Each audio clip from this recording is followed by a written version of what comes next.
সে লুচ্চামির স্বভাব, এই স্বভাব তারা ছাড়তেছে না।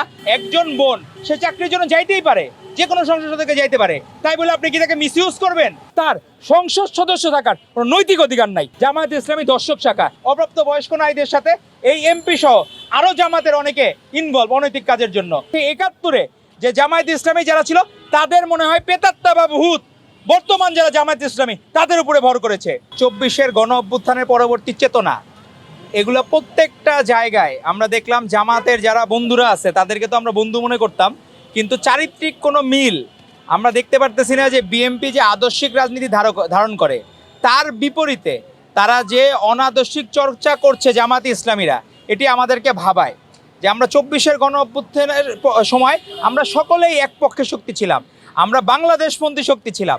কিন্তু এখন দেখলাম তারা যখনই অল্প পানির মাছ যখন একটু গভীর জলে যায় সে খেই হারায় ফেলে।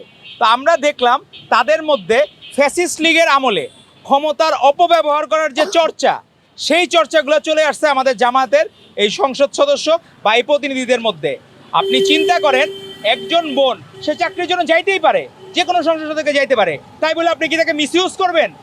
তাকে আপনি অন্য কোনো দেহভোগের আশায়, আপনি কোনো অনৈতিক কোনো চারিত্রিক কোনো স্কলার অনৈতিক কোনো সুবিধা আদায়ের আশায় আপনি সেখানে তাকে আপনি তো বলতে পারেন না। বরঞ্চ ড্রাইভার বলতেছে যে সে এখন নিরাপত্তাহীনতায় ভুগতেছে, কারণ তাকে থ্রেট করা হয়েছে।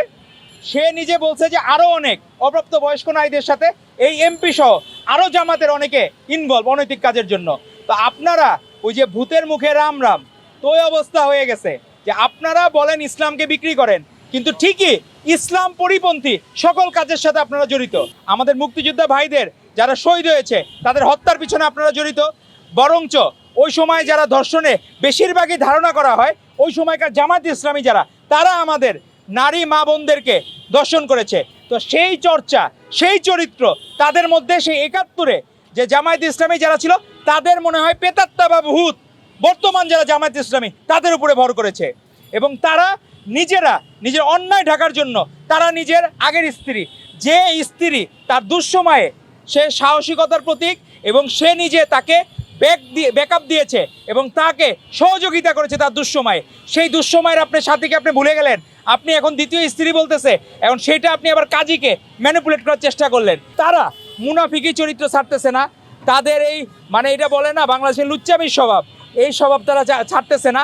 তাদের নারী লোভের স্বভাব তাদের ছাড়তেছে না। জামায়াত ইসলামীর বয়েজ স্কুলে কোনো নারী শিক্ষিকা থাকলে সে জামায়াত ইসলামী মেম্বার হতে পারবে না।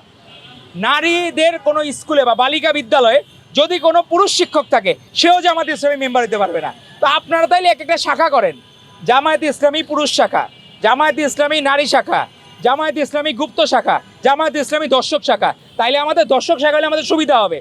কারা কারা দর্শনের সাথে জড়িত, তাহলে আইন শৃঙ্খলা বাহিনী কোনো কষ্ট করা লাগলো না, এই ভিডিও ফুটেজ খোঁজা লাগলো না, তাহলে দর্শকদেরকে আবিষ্কার করতে সুবিধা হবে।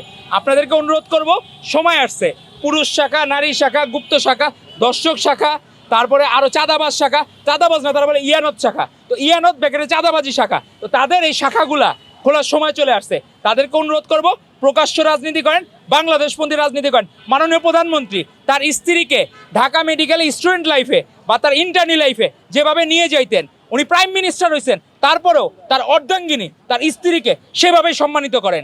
আর আপনারা নিজের স্ত্রীকে বঞ্চিত করেন এবং যারা নারী লোভী, নারী পিপাসু, তাদেরকে বাংলাদেশ থেকে অবাঞ্ছিত ঘোষণা করা সময়ের দাবি এবং তার সংসদ সদস্য থাকার কোনো নৈতিক অধিকার নাই।